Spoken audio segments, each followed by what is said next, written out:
நியூஸ்7 தமிழ் நேயர்களுக்கு வணக்கம். நலமே சூழ்க நிகழ்ச்சிக்கு உங்களை வரவேற்பது நான் யுவராணி. இதய செயலிழப்பு என்பது உலகெங்கிலும் உள்ள மில்லியன் கணக்கான மக்களை பாதிக்கும் ஆபத்தான நிலை. இந்த நிலையில இதயத்தால உடலோட தேவைக்கேற்ப ரத்தத்தை நன்றாக பம்ப் செய்ய முடியாது. உயர் ரத்த அழுத்தம் மற்றும் சர்க்கரை நோய் போன்ற நோய்கள் அனைவருக்குமே தெரிந்தாலும் உடல் பருமன் என்பது வளர்ந்து வரும் மற்றும் பெரும்பாலும் கண்டு கொள்ளப்படாத ஆபத்துன்னு தான் சொல்லணும். உலகம் முழுவதும் உடல் பருமன் அதிகரித்து வரதால இது இதயத்தை பாதிக்கும் என்பதை புரிந்து கொள்வது மிகவுமே முக்கியமான ஒண்ணு. உடல் பருமன் எடையை மட்டும் அதிகரித்து கிடையாது, இது இதயத்தோட செயல்பாட்டையும் அமைப்பையும் பாதிக்குது. இதய நாள அமைப்பை முற்றிலுமா அழுத்துகிறது. இது இதய செயலிழப்பிற்கான ஆபத்தை அதிகரிக்குதுன்னே சொல்லலாம். இன்று உடல் பருமன் எவ்வாறு இதய செயலிழப்பை ஏற்படுத்துகிறது என்பதையும் இதய நலனுக்கு எடை பராமரிப்பு ஏன் முக்கியம் என்பதையும் பார்க்கலாம். நம்மளோட கேள்விகளுக்கெல்லாம் விளக்கம் அளிப்பதற்காக doctor V Mahadevan, senior interventional cardiologist, Kaveri hospital, Chennai அவர்கள் இணைந்திருக்கிறார்கள். Welcome doctor. அடுத்ததா doctor R H. Sundar, director cardiac cath lab service and consultant interventional cardiologist and diabetologist, Madras heart centre, Chennai. Welcome doctor. அடுத்ததா டாக்டர் எக்ஸ் ரீனஸ் டெமல், consultant cardio thoracic and vascular surgeon, Devaki hospital, Madurai. Welcome doctor. நம்மளோட முதல் கேள்வியை டாக்டர் வி மகாதேவன் கிட்ட கேட்கலாம். டாக்டர், உடல் பருமன் அப்படின்னா என்ன, அது எவ்வாறு அளவிடப்படுது, அதை பத்தி சொல்லுங்க. உடல் பருமன்னா நம்ம அழகுன்னு நினைப்போம். ஒரு சின்ன குழந்தை குண்டா இருந்ததுன்னா, நம்ம சப்பியா இருந்ததுன்னா அது அழகு நம்ம கொஞ்சம். ஸோ அது அழகானது இல்லை. உடல் பருமன் என்பது அழகை குறிப்பதில்லை, ஆபத்தை குறிப்பது. குறிப்பாக நம்ம தமிழ்ல ஒரு பழமொழி சொல்லுவோம், யானை வரும் பின்னே மணி ஓசை வரும் முன்னேன்னு சொல்லுவோம். இப்போ தொந்தி வரும் முன்னே பல நோய்கள் வரும் பின் என்பது நம்ம புது மொழியாவே கருதலாம். அப்படி என்னென்ன நோய்லாம் நம்ம உடல் பருமனால வரும்னு பார்த்தீங்கன்னா, சர்க்கரை வியாதி மிக முக்கியமான ஒன்று, உயர் ரத்த அழுத்தம், கொழுப்பு, அதனால ஏற்படக்கூடிய ஹார்ட் அட்டாக், ஸ்ட்ரோக்கு, கால் இழப்புகள், அது இல்லாமல் கொழுப்பு படறதுனால வயிற்றில் உள்ள உறுப்புகள் மேலே படறதுனால ஏற்படக்கூடிய அழற்சி, இப்போ கல்லீரல் அழற்சி நோய், கணையத்தில் ஏற்படக்கூடிய பாதிப்புகள் எல்லாமே அதிகமான கொழுப்புனால நம்ம உடலுக்கு ஏற்பட உபாதைகள் தான். ஸோ இப்போ இதை சிறு வயது குழந்தைகள் முதற்கொண்டே இந்த கொழுப்பு சார்ந்த உடல் பருமனை நம்ம தவிர்க்கணும். ஸோ எண்ணற்ற வழிமுறைகளை நம்ம கற்பித்தோம்னா இந்த உடல் பருமன், சைல்டுஹுட் ஒபிசிட்டி, குழந்தைகள் கர்ப்பத்தில் ஏற்பட உடல் பருமனை நம்ம தவிர்த்தா பல நோய்களுக்கு நம்ம எதிர்த்து போராடக்கூடிய ஒரு வித்தா இது அமையும். So fight against obesity, prevent diabeticity. So நிறைய உடல் பருமன் சார்ந்த அறிவுரைகளை நம்ம கூறி ஆரோக்கியமான வழிமுறைகளை தேர்ந்தெடுப்பது சால சிறந்தது. அடுத்த கேள்வியை டாக்டர் ஆர்.எச். சுந்தர் கிட்ட கேட்கலாம். டாக்டர், உடல் பருமனுக்கு என்ன காரணம் டாக்டர்? நம்ம உட்கொள்ள உணவு தான் உடல் பருமனுக்கு முக்கியமான காரணம். அந்த உணவானது எப்போ சாப்பிட்றோம், எவ்வளவு சாப்பிட்றோம், எப்படி சாப்பிட்றோம், என்ன சாப்பிட்றோம், இது எல்லாமே முக்கியம். பொதுவா இன்னைக்கு காலகட்டத்துல எல்லாமே கொஞ்சம் அதிகமா சாப்பிட்றதுனாலதான் எல்லா பிரச்சனைகளுமே வருதுங்க. இப்போ உணவை பொறுத்த வரைக்கும் புரதச்சத்துன்னு இருக்கு, கொழுப்பு சத்துன்னு இருக்கு, அண்ட் மாவு சத்துன்னு இருக்கு.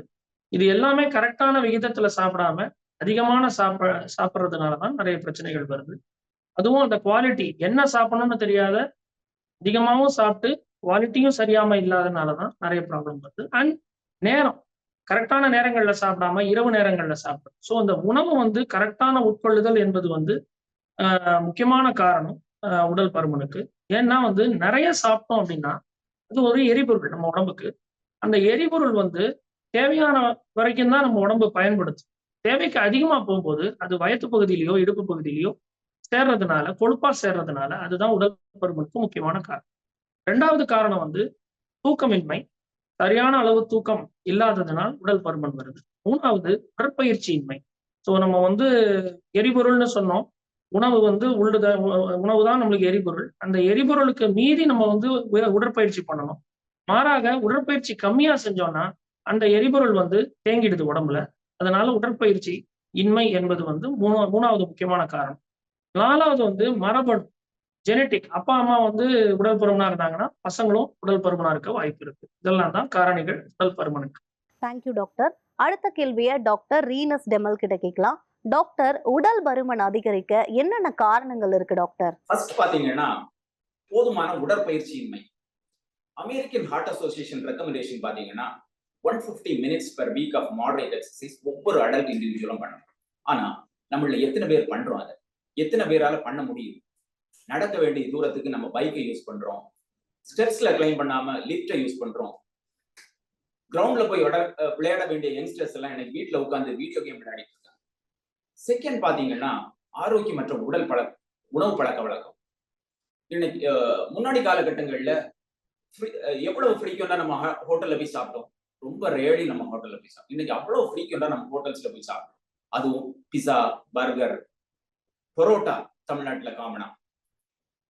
ஒவ்வொரு அடல்ட் இண்டிவிஜுவலுக்கும் 2000 கிலோ கேலரிஸ் தான் எனர்ஜி ரிக்யர்மெண்ட் ஒரு ஃபுல் டேக்கு தேவைப்படுது. ஆனா ஒவ்வொரு பரோட்டாலையும் 500 கிலோ கேலரிஸ் நமக்கு எனர்ஜி தேவைப்படும், கிடைக்குது. இது எல்லாம் சாப்பிட்டு நைட்டு தூங்கணும்னா இது எல்லாமே ஃபேட்டா கன்வெர்ட் ஆகி அங்கங்கேயா டெபாசிட் ஆகும். தேர்ட் ரீசன் பாத்தீங்கன்னா poor sleep. According to WHO world வைடாவே 1/3 ஆஃப் த அடல்ட்ஸ் ப்ராப்பரா தூங்குறது இல்லை. இந்த இம்ப்ராப்பர் ஸ்லீப் இருக்கும்போது ஒபிசிட்டி வருது. நாலாவது பாத்தீங்கன்னா ஸ்ட்ரெஸ். இந்த காம்படிட்டிவ் வேர்ல்ட்ல ஸ்ட்ரெஸ் இல்லாம யாருமே இருக்க முடியாது. கண்டினியூஸ் ஸ்ட்ரெஸ் இருக்கும்போது கண்டினியூஸா ஸ்ட்ரெஸ் ஹார்மோன், அதாவது கார்டிசால்னு ஒரு ஹார்மோன் ரைஸ் ஆகுது. எங்க இருந்துன்னு பாத்தீங்கன்னா கிட்னியுடைய மேல் பக்கத்துல இருக்கக்கூடிய அட்ரினல் கிளாண்ட்ல இருந்து செக்ரீட் ஆகும். இது கண்டினியூஸா செக்ரீட் ஆகும்போது ஒபிசிட்டி வருது. சில medical conditions, metabolic syndrome, polycystic ovarian disease, இவை எல்லாமே ஒபிசிட்டி காஸ் பண்ணுது. பாரம்பரியமா வருது, ஜெனட்டிக் காசஸ். சில medicines, antipsychotic, anti depressants, even steroid சில நோய்களுக்கு, ஆட்டோஇம்யூன் டிசீஸ்க்கு எல்லாம் கொடுக்கும். அதுவுமே இந்த ஒபிசிட்டியை காஸ் பண்ணுது. அடுத்த கேள்வியை டாக்டர் வி மகாதேவன் கிட்ட கேட்கலாம். டாக்டர், உடல் பருமனை கட்டுப்படுத்துவதற்கான உதவி குறிப்புகள் என்னென்ன டாக்டர்? உடல் பருமனை குறைக்கிறதுக்கு என்னென்ன வரிகள் சாத்தியக்கூறுகள் பார்த்தீங்கன்னா, ஃபர்ஸ்ட் உங்க எண்ணங்கள் உடல் குறைக்கணுன்ற எண்ணத்தை நீங்க ஃபர்ஸ்ட் ஹார்டா ஸ்ட்ராங்கா உங்க பிரெயின்ல பதிச்சிடணும். ஸோ டெய்லி ஆக்டிவிட்டீஸ்ல நீங்க எடையை குறைக்கிறதுக்கு என்னென்ன வழின்றதை நீங்க பார்க்கணும். குறிப்பாக உடற்பயிற்சிக்கு நீங்க ரொம்ப ரொம்ப மிக முக்கியத்துவம் தரணும்.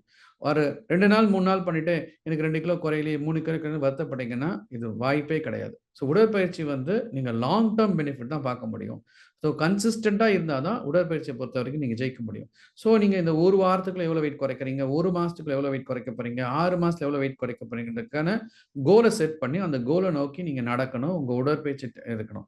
அது இல்லாம உணவு பழக்க வழக்கங்களில் மாற்றங்கள் வேணும். ஸோ அக்கேஷனுக்கு நீங்க ஸ்வீட் சாப்பிட்றீங்க, அக்கேஷனுக்கு நீங்க ஃபேட் ஐட்டம் சாப்பிட்றீங்கன்னா பரவாயில்ல.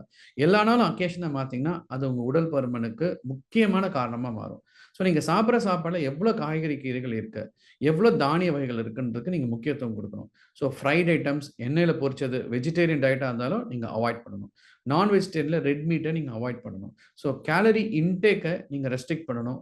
மோர் வெஜிடபிள்ஸ், மோர் ஃப்ரூட்ஸ், மோர் பல்சஸ் நீங்க சேர்த்துக்கிட்டு, கார்போஹைட்ரேட் அதிகமாக உள்ள அரிசி, கோதுமையை நீங்க எவ்வளவு குறைக்க முடியுமோ குறைச்சிட்டு ஆரோக்கியமான வழிமுறைகளை பண்ணணும்.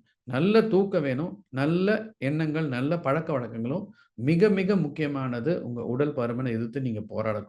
அடுத்த கேள்வியை டாக்டர் RH சுந்தர் கிட்ட கேட்கலாம். டாக்டர், உடல் பருமன் இதய செயலிழப்பை ஏற்படுத்துமா?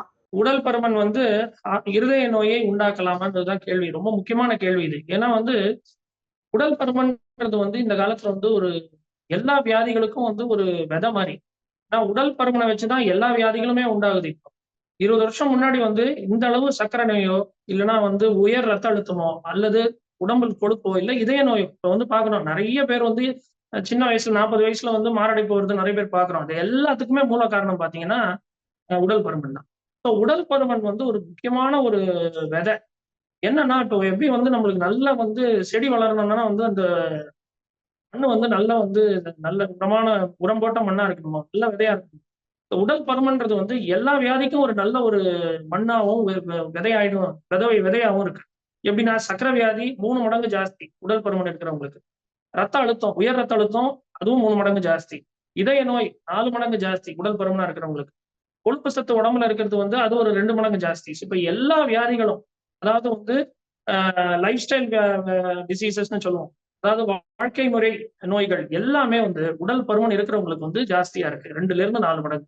அதனால உடல் பருமன் இருக்கிற அத்தனை பேருக்கும் வந்து இதய நோய், இதயம் செயலிழப்பு, இது எல்லாமே வந்து 3ல இருந்து 4 மடங்கு ஜாஸ்தியா வர்றதுக்கு வாய்ப்பு இருக்கு. இதனாலதான் உடல் பருமன் வந்து ஆகாம பாத்துக்கணும். இப்படி ஆயிட்டீங்கன்னா அதை குறைக்கவும் செய்யணும். அடுத்த கேள்வியை டாக்டர் ரீனஸ் டெமல் கிட்ட கேட்கலாம். டாக்டர், உடல் பருமனுடன் பொதுவா தொடர்புடைய இதய நோய்கள் என்னென்ன டாக்டர்? கார்டியோவாஸ்குலர் டிசீஸ், அதாவது ஹார்ட்டினுடைய இரத்த குழாய்கள்ல ஏற்படும் அடைப்புகள், அது மட்டும் இல்ல மற்ற இரத்த குழாய்களில் ஏற்படும் அடைப்புகள் ஏதாவது which leads to heart attack and stroke, இதுதான் காமனா கார்டியோவாஸ்குலர் டிசீஸ். இந்த cardiovascular disease is more common in obese patients. இந்த ஒபீஸ் பேஷன்ஸ்ல கார்டியோவாஸ்குலர் டிசீஸ் வந்துச்சுன்னா இறப்பு விகிதம், மார்டாலிட்டி ரேட் இவங்கள அதிகமா இருக்கும். அது மட்டும் இல்ல, ஒபீஸ் பேஷன்ஸ்ல hypertension, high blood pressure, dyslipidaemia, high cholesterol, diabetes, especially insulin resistance இவங்கள காமனா காணப்படுது. ஒபீஸ் பேஷன்ஸ்ல வீனோ த்ரோம்போஎம்பாலிசம், அதாவது வெயின்ஸ்ல ஏற்படக்கூடிய blood clot which can embolize into lung causing pulmonary embolism, pulmonary hypertension, sudden cardiac death. இது மட்டும் இல்ல, ஹார்ட்ல ஏற்படக்கூடிய ரிதம் டிஸ்டர்பன்சஸ், ஏட்ரியல் ஃபிப்ரிலேஷன், இந்த மாதிரி ரிதம் டிஸ்டர்பன்சஸும் இவங்கள காமனா காணப்படுது. The persistent hypertension in obese patients ல இருக்கிறதுனால which is a risk factor for heart attack, stroke, heart failure and also aortic aneurysm. Aortic aneurysm என்னன்னு பாத்தீங்கன்னா ஹார்ட்டினுடைய இருந்து வரக்கூடிய மெயின் இரத்த குழாயான அயோட்டாயில ஏற்படும் வீக்கத்தை தான் அயோட்டிக் அனிரிசம்ங்கிறோம். இது ஒரு அளவை தாண்டி வீங்கும் போது சர்ஜரி தேவைப்படுது. ஒரு அளவை தாண்டி வீங்கி வெடிக்கும் தருவாயில இருக்கும்போது எமர்ஜென்சியா அயோட்டிக் அனிரிசத்துக்கு சர்ஜரி தேவைப்படுது. அந்த மாதிரி எமர்ஜென்சியா பல சர்ஜரிகள் நாங்க பண்ணி பல உயிர்களை காப்பாத்தி இருக்கோம். அதே டைம் இந்த சர்ஜரி டிலே பண்றதுனால இல்ல டினை பண்றதுனால என் கண் முன்னாடியே சில பேஷண்ட்கள் இறந்து போறதை நான் நலமே சூழ்க நிகழ்ச்சியில் ஒரு சிறிய இடைவேளை.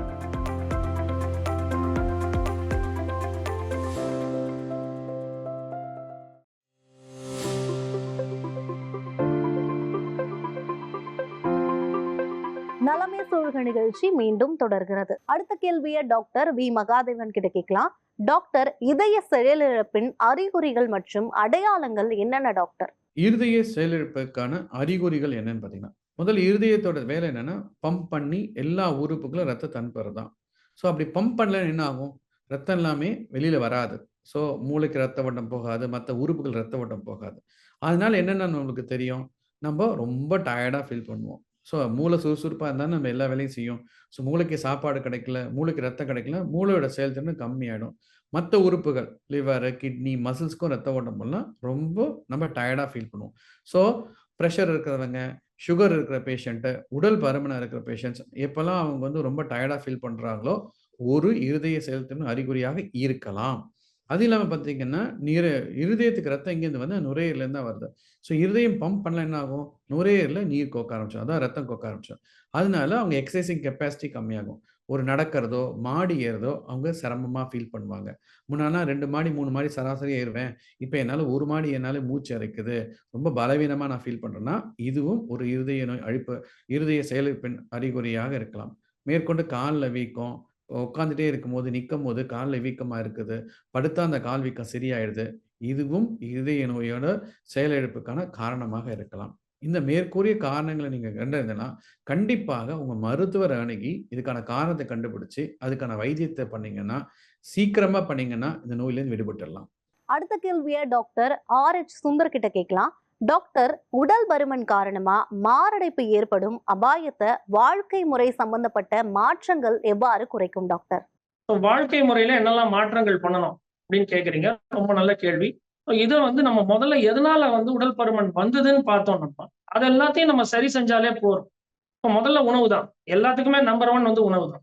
உணவுல வந்து நான் முதல்ல சொன்னேன், என்ன சாப்பிட்றோம், எப்ப சாப்பிட்றோம், எவ்வளவு சாப்பிடும், இது 3மே அளவா இருக்கு. ஸோ அளவான உணவு, அந்த உணவு வந்து கரெக்டான டயத்துக்கு சாப்பிடணும்.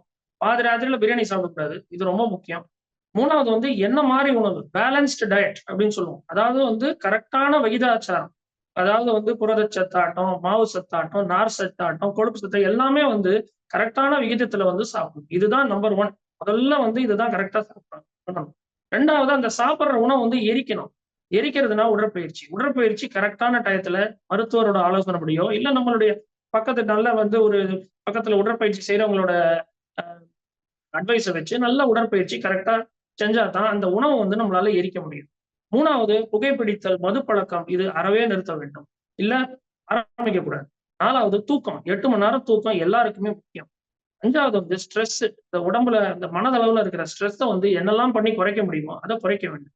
இதெல்லாம் வந்து ரொம்ப ரொம்ப முக்கியம். இதெல்லாம் பண்ணாதான் நம்ம வந்து ஆரோக்கியமா இருக்க முடியும். உடல் பருமனை குறைக்க முடியும். உடல் பருமன் வராமலும் தடுக்க முடியும்.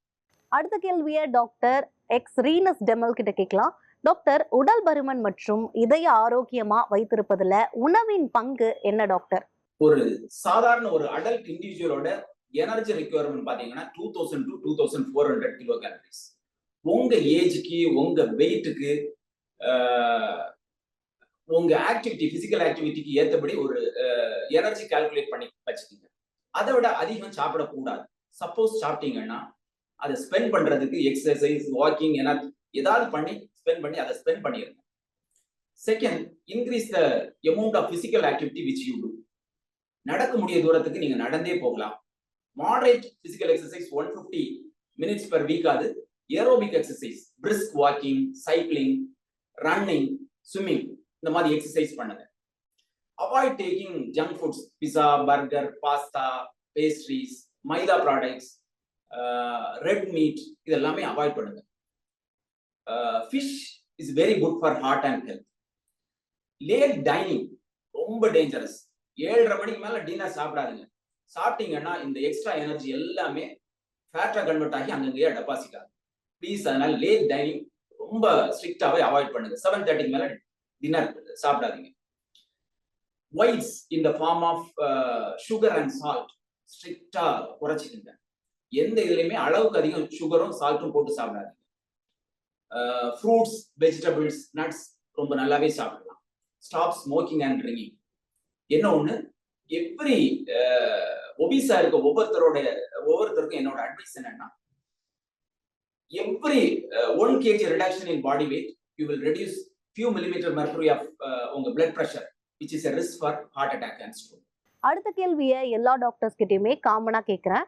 டாக்டர்ஸ், இதயத்தை ஆரோக்கியமா வைத்திருக்க பார்வையாளர்களுக்கு உதவி குறிப்புகளை வழங்க முடியுமா டாக்டர்?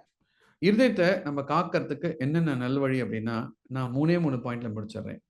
அளவான சர்க்கரை, இருதயத்துக்கு நாம் காட்டும் அக்கறை. ஸோ நீங்க சர்க்கரை விகிதத்தை நல்லா குறைங்க, இருதயத்தை பேணி காக்கலாம். அப்புறம் உடல் பருமனை தவிர்ப்போம், இதயம் காப்போம். ஸோ ஒபிசிட்டிக்கு அகெயின்ஸ்டா நீங்க பண்ணுங்க, நடங்க. கண்டிப்பாக உங்க ஹார்ட்டுக்கு மட்டும் இல்ல, எல்லா உறுப்புகளுக்கும் அது நல்லது. நாளும் நடைபயிற்சி நலம் தரும் முயற்சி. So daily walking, daily exercise is good for all the organs. வாழ்க்கை முறைகள் நோய்கள்னு பார்க்கும்போதுங்க, அதுல வந்து ரொம்ப முக்கியமான விஷயம் வந்து பொதுமக்கள் தெரிஞ்சுக்கணும். இதுல என்னன்னா வந்து, நோய்க்கான தீர்வை வந்து மருத்துவர்களாகிய நாங்க கொடுத்துருவோம். ஆனா ஆரோக்கியம் உங்க கையில தான் இருக்கு, பொதுமக்கள் கையில தான் இருக்கு. ஸோ ஆரோக்கியம் வந்து இப்ப நாங்க டிஸ்கஸ் பண்ண இது எல்லாமே உங்க ஆரோக்கியத்துக்காக தான் இதெல்லாம் டிஸ்கஸ் பண்றோம். ஸோ அது வந்து பொதுமக்கள் கையில தான் இருக்கு. ஆனா எல்லாமே மருத்துவர்கள் கையில இல்லை. நாங்க வந்து ஆலோசனை தான் கொடுக்க முடியும். நோய் வந்துடுச்சுன்னா நோயை சரி செய்யறது எங்களோட வேலை. ஆனா ஆரோக்கியம், இப்ப நம்ம டிஸ்கஸ் பண்ணது எல்லாமே உங்க ஆரோக்கியம், அது வந்து பொதுமக்கள் கையில தான் இருக்கு. நீங்க அதை கரெக்டா புரிஞ்சுக்கிட்டு செயல்பட்டீங்கன்னா நல்ல ஆரோக்கியமான வாழ்க்கை வாழலாம். உடல் பருமன் இல்லாம நம்ம சமுதாயத்தை மாற்ற முடியும். ரெகுலரா எக்ஸசைஸ் பண்ணுங்க. 150 minutes per week of moderate exercise. Sugar, pressure and cholesterol கண்ட்ரோலா வச்சுக்கோங்க. Stop smoking and drinking alcohol. Late dinner avoid பண்ணுங்க. Proper sleep, at least 8 hours sleep கிடைக்கிற மாதிரி பார்த்துக்குங்க. ஃப்ரூட்ஸ் அண்ட் வெஜிடபிள்ஸ் நல்லாவே சாப்பிடுங்க. Keep your heart healthy. Doctors, இவ்வளவு நேரமா நிகழ்ச்சியில கலந்து கொண்டு உடல் பருமன் பத்தின நிறைய விஷயங்களை பகிர்ந்துகிட்டீங்க. ரொம்ப ரொம்ப நன்றி டாக்டர்ஸ். நேயர்களே, மீண்டும் மற்றொரு நிகழ்ச்சியில் சந்திக்கலாம். நன்றி, வணக்கம்.